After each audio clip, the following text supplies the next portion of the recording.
We are back again, and today we're going to be returning to an all-time classic on the Twisted World channel, the man, the myth, the motherfucking legend himself, Jumix. Yeah!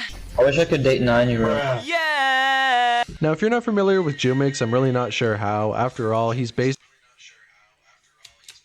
Who the hell is this? This thing looks like an off-brand version of Lil Pump, bro. What the hell?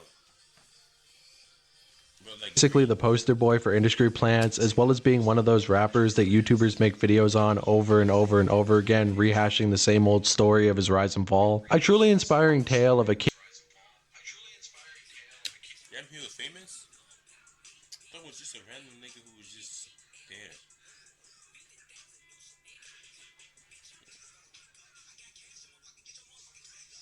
Kid who risked it all to smoke weed in his classroom in hopes of blowing up as a big-time rapper, only to be posted. Damn, that shit did not, probably definitely didn't go. What happened?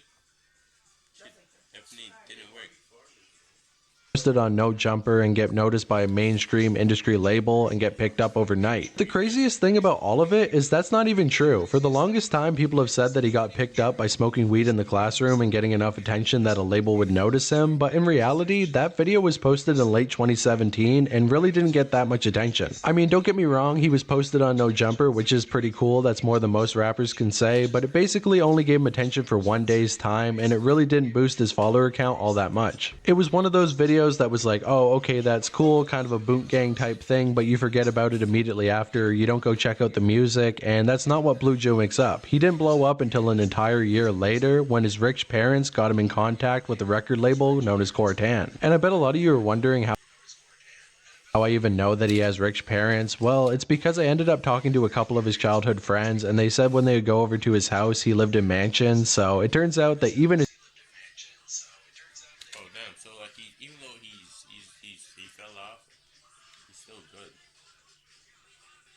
childhood friends don't like this guy. It's actually gotten to the point that he's talked so much shit about so many different people in Chicago that he can't even freely walk around the city. I mean, if you ever watched the documentary that he did on himself, he went to a suburban white neighborhood and he was fully masked up looking around like somebody was going to jump him. Because the main thing about Jumix is that his ego is completely out of control and has been ever since he was a young kid. Even back in the day before he had any fame whatsoever, he was a spoiled little brat, which I mean makes sense if he had a lot of money growing up. And it seems like after he got that Cortan deal, the guy was going to have a pretty easy ride in life. I mean, all he really had to do was play the label's game, put out music videos, show up and do songs, which were mostly ghostwritten for him, and he would become a big time artist. I mean, sure, there was a lot of people making fun of him online, and he had basically no control over his music whatsoever, but I mean, who really cares?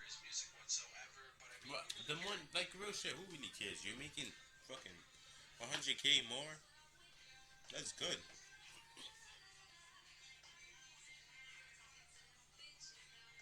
Making good money.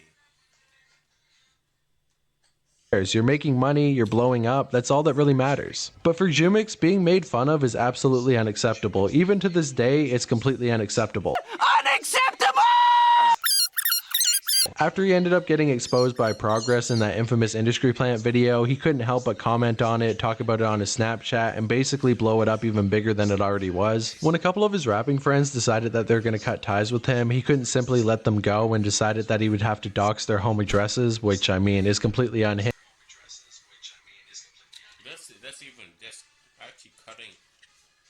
Said they're gonna cut ties with him, bro. Like, him doing that, doxing him, is actually just burning the bridge. That's the thing.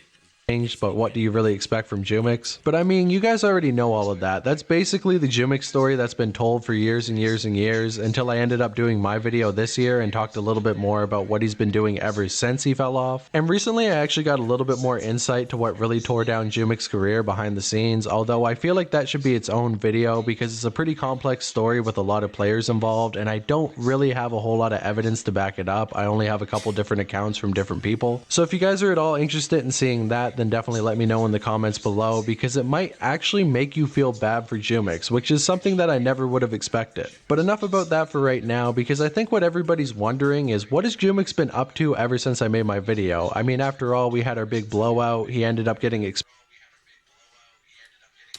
playing Fortnite? He started playing Fortnite? exposed for being a weirdo, although no victims ever came forward, so I don't really think that it was true. You better do what you can to take down that video. If you don't want to get fucked, Zane, literally strike that video. You better have all your friends take that shit down, strike it, do what you can, and say, hey, I don't want my name off of it. Because if your name's on there, then I'm suing you, I'm suing him. Dude, I don't give a bro. You better do what you can to get that strike off and get that video off. Because if you don't, I'm going to do what I can too.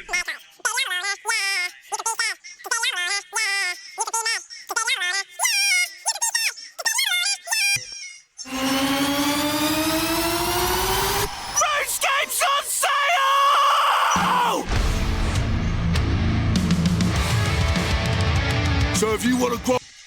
The dude said that he was going to sue me. He ended up calling my phone number and saying that he was going to kill me, but soon after that, he ended up blocking me, and the Jumix and Twisted World drama completely. That's what he said. He could look he sued him.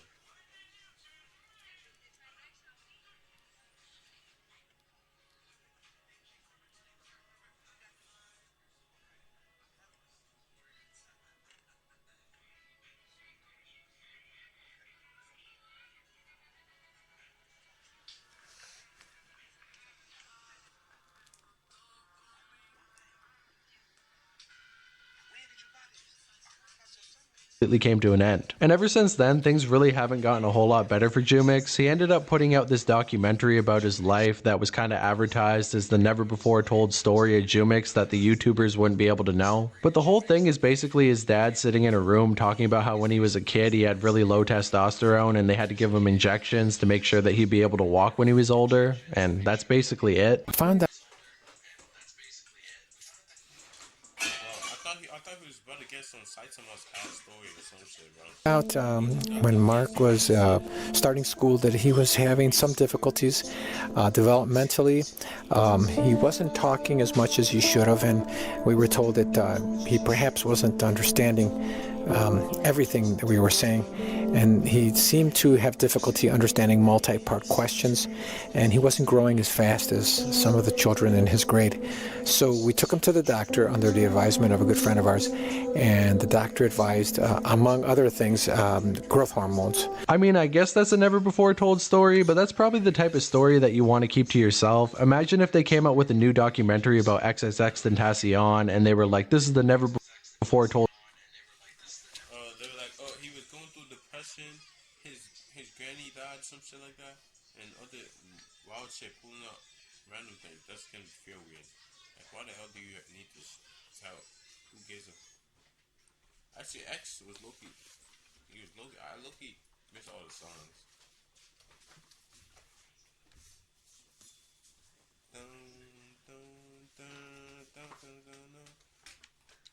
Old story. And then half of the documentary was his mom talking about how when he was younger it was really hard to potty train him and he kept pissing on the wall. I mean, that would be a never before told story, but not a good one. I'm pretty sure the documentary was a little bit rushed. He was probably trying to put it out around the time that I put out my videos because he was getting attention again for the first time in a while, but then after that he started to fade away again. But it seems like Jumix has been missing our back and forth because it turns out that he's actually been fighting with a TikToker going by the name of Perpy, who ended up posting a video on TikTok talking about his entire career. Jumix has one of the saddest fall offs of all time.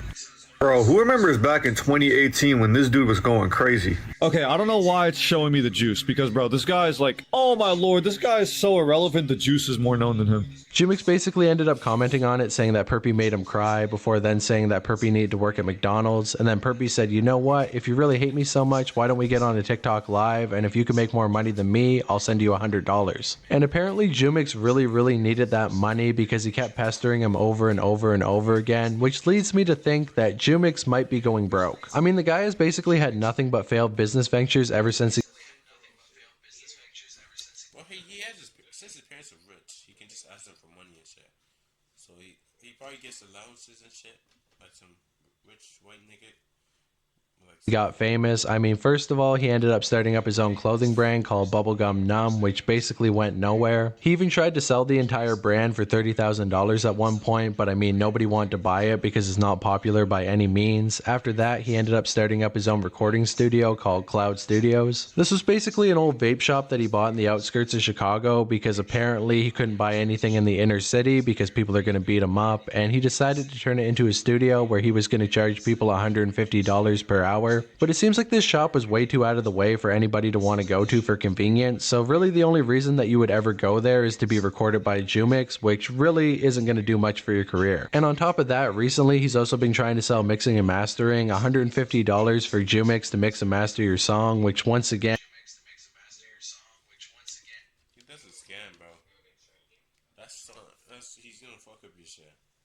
and I don't think that's really going to do anything for you, and I don't even think he's very good at mixing in the first place. So at this point, I'm not even sure how he's paying the rent on the studio, but apparently he also lives there as well with a couple other dudes, although recently they ended up falling out. So as we already know, back in 2018, Jumix used to have a rap collective called Sad Boy Suffer, which was comprised of members Kill Jill, I Don't Know Conundrum, Sad Crod, and Romance Planet. But as the year went on, his ego began to grow bigger and bigger and bigger to the point that basically everybody ended up cutting ties with him, and the group would eventually fall apart. So I mean, now what is the dude gonna do? I mean, after all, I Don't Know Conundrum was ghostwriting all his songs, so if he doesn't have him to do that anymore, how is he gonna be able to put out music? Well, I guess he could ask Lil Soda Boy to buy a couple more songs, but that's only gonna go so far. And without a collective to back him up, Jumix is gonna be in trouble, but luckily he had a smart idea. He pulled a cemetery. He started looking at his own fans, the few that he has left, and decided to turn a couple of them into rappers. With the most prominent of these members going by the name of Tokyo's Ghost. Now, if you haven't heard of him before, all you really need to know is that he was a really big fan of Jumix, and he decided to actually move in with him at one point, which really wasn't a good idea. I mean, after all, the guy was born in 2006, which means he's only about 18 years old now, and at the time that he moved in with Jumix, he was around 16 years old, and Jumix was around 22 to 23. And when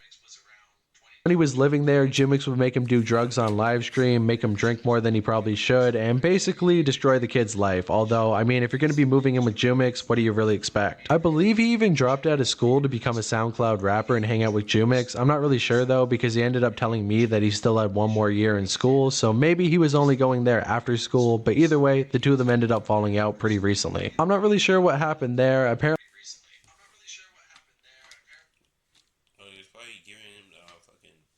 the two of them were supposed to do a show together in Chicago, but Ghost Homes ended up posting on his story saying that he wouldn't be there anymore. I'm assuming this is probably because Jumix is Jumix, and you know, they had a fallout over that. And on top of that, he also had another buddy that goes by the name of Scars, who is actually a somewhat popular rapper himself, and the two of them fell out as well. So at this point, it definitely seems like the walls are pushing in on Jumix. All the friends that he had left are leaving him, and even fans that he brought on board to be his supporters are no longer wanting to fuck with him because, I mean, the dude is a complete egomaniac. And apparently he can't even find a proper manager at this point because apparently his dad is now managing him, as you can see by this, with his dad.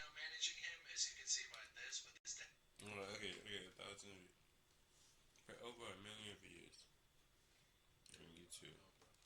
Not too bad for my son to make in 5 days. Well, thanks a lot. I hope it reaches over 100 million. Dad congratulating him for getting 1 million views on his latest video. And this is really what everybody's been asking me to talk about, his new career in the Spanish market, how everybody's telling me that Jumix is making a comeback and that maybe he's going to find a new audience over there, which is totally possible. I mean, I'm sorry to say, but the Spanish market really You know the same thing that Lil Pump did? Is it Lil Pump? Or Takes Nine? Yeah, it's probably Takes Nine or Lil Pump. They did that. isn't all that competitive. The biggest names over there are people like Drake Bell, Lele Pons, 6ix9ine, Little Pump. I mean, of course you got some big time names over there like Annual AA and Bad Bunny, but as long as you don't drop music the same week as them, you're almost assured to have a #1 hit. Apparently the Spanish audience really likes people who are funny looking, and I mean, Jumix basically fits that bill, so it's possible. I mean, maybe Jumix really can have a comeback in the Spanish market. But the thing is, guys, do we really trust Jumix? Do you remember how back in the day when he ended up putting out Trapped, it didn't do as well as his label wanted, so they ended up botting the shit out of it and abusing tags to basically push it farther?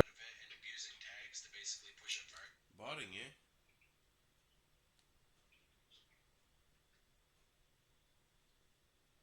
further. I remember seeing this song right here a couple days after it came out, and it was only around 30,000 views, and then randomly, like a week later, it was at 100,000, and then a million almost overnight. I mean, I'm not saying that a new audience can't discover his music, and maybe that's what happened here, but I really feel like nobody's checking in for Jumik's music, so I don't know how it would get the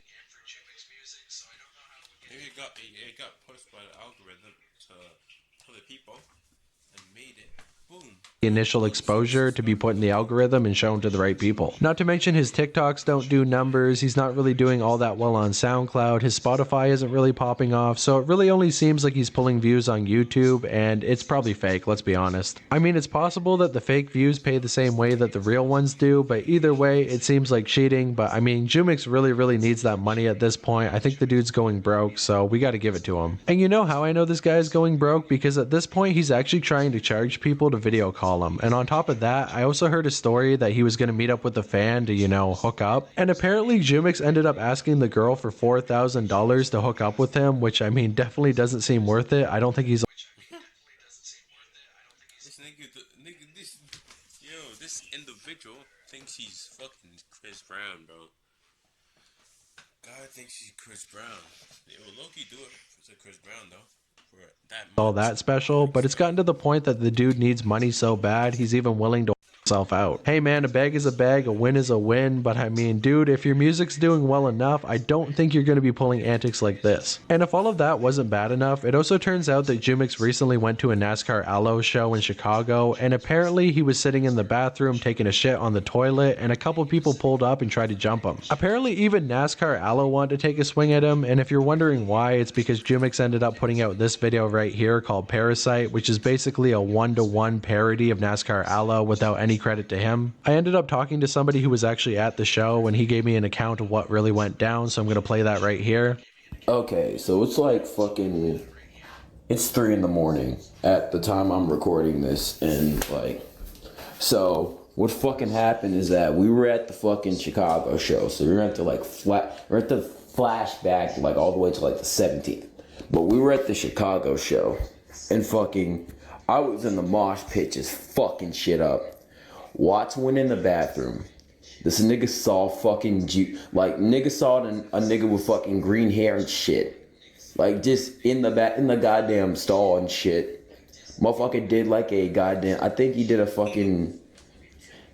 person check, or I forgot what he said, and like it ain't look like nobody else in that motherfucking stall except fucking Jumix. And bruh, that shit was such a fucking missed opportunity, because like I promise you, if Jumix ain't fucking pussy out and have security there, Watts would have fucking beat that motherfucking ass, and you know how much I would have loved to see that. The federal government has decided to tax your streaming services, which could make life more. So yeah, it's actually gotten to the point that the guy can't even go to a simple show in his own hometown without fear of getting beaten up by somebody. And the guy must have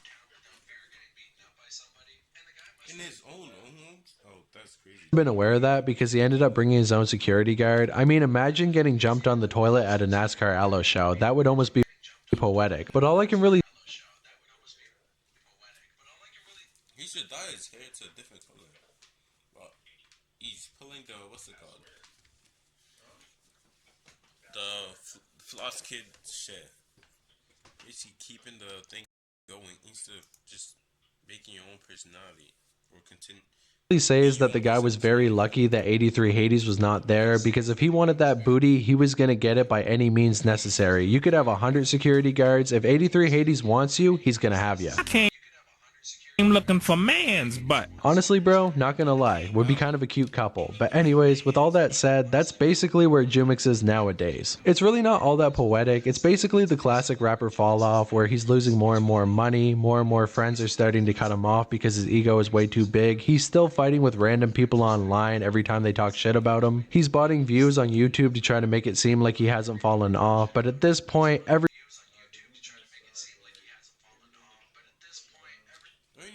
everybody's got to accept that Jumix fell off almost 4 years ago, and at this point, he's basically falling into oblivion. If it wasn't for random YouTubers making videos about him every couple months, he would have completely Like his channel would completely disappeared at this point. He would have been somebody like Blockboy JB or even Smoke Perp at this point, because it seems like people stopped making so many videos about him recently. And overall, it's just very, very sad. I mean, I know the guy looks like a 16-year-old boy, so a lot of people don't realize his age, but this guy is about to be 24. 25 years old. Imagine being a quarter into your life with no work experience whatsoever, a failed musical career, everybody hating you in your own city, a dumb face tattoo that you didn't even come up with on your own, you actually stole it from somebody named Sky Diamond. That's right, this uncreative fuck wasn't even able to come up with his own face tattoo, so he simply took it from somebody else that he was in a group chat with. Like, could you imagine dick riding that hard? But yeah, the guy is washed beyond washed beyond washed, and at this point, I really don't have any He can low-key come back. Everyone can come back if he just creates better music. See, better music could low-key help him to get any back. more advice to give him. Last time I tried to say that maybe he should laser off the face tattoo and try to go back to a normal life, but even if he did that, people would probably still try to beat him up. At this point, all you can really do is delete all your social media, move out of Chicago, go to Mexico, get in with the cartels and rebrand yourself as El Jumix, and then after that, you might blow up in that market. But now for real,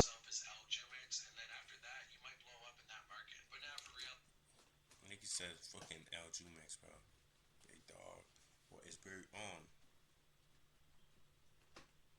What is man's chatting about?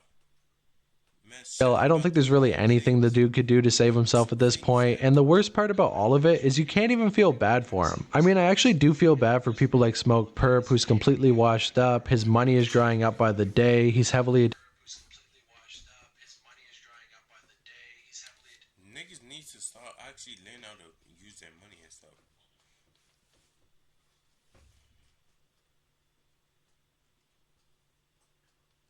Just doing all that, spending on luxury things, just wear no more clothes. Go thrift, or fuck, thrift. Yeah, go thrift, and you can be good. And stop spending on luxury things. At least buy the fake ones.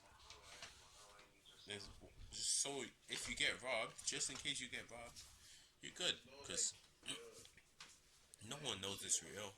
People are gonna say, "Oh, you have a fake one." Like, nigga, I'm rich. I don't give a fuck. I have a fake one because all my clothes are fake. Niggas gonna be thinking, "Oh, you're broke. That's why you get the fake ones." Nigga, I don't give a fuck. Easy as that. You're like fucking the addicted to drugs and definitely not in a good spot. But for somebody like Jumix, even if he was addicted to drugs, there's no way that you can feel bad for him because his ego is so big and he shits on so many different people for different reasons that nobody can have any sympathy for him. So at this point, there's basically two options. Either completely play into the hatred that people have for you online and fight with absolutely everybody, become kind of a 6ix9ine like figure, or become a lolcow. But let's be honest, the guy basically already is. So shout out to Jumix. Thank you for giving me so much content to make about you.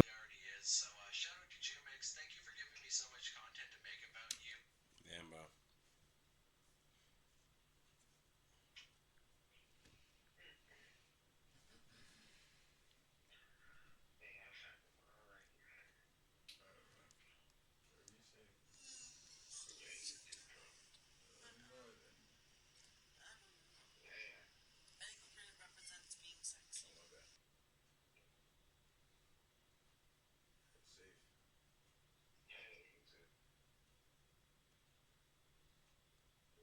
Damn, you're so out.